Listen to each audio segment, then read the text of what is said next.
Event festival sepak bola hari ulang tahun Satria Gerindra ke-17 ini dilakukan oleh PC Satria Kabupaten Bogor yang bekerja sama dengan FKSSB Kabupaten Bogor.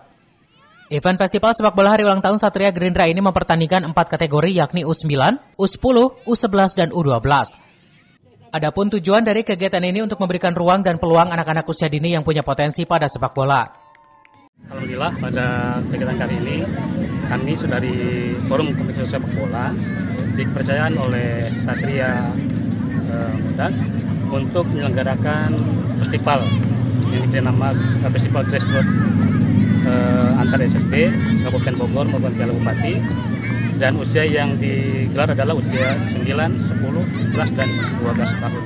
Prinsipnya memberikan ruang seluas-luasnya kepada putra-putra daerah Kabupaten Bogor, khususnya anak usia dini, yang mana mungkin hari ini agak berkurang. Tujuan memang positif ya, karena ke depan target kita, pimpinan kita, semua stakeholder yang ada di Kabupaten Bogor, bagaimana caranya kita mempersiapkan regenerasi.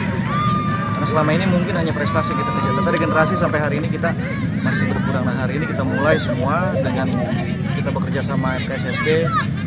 Mudah-mudahan regenerasi ke depan sepak bola Indonesia ataupun sepak bola nasional maupun profesional bisa berangkat dari Kabupaten Bogor dengan yang hari ini kita bina. Dari Kabupaten Bogor, Cevi Suryadi melaporkan.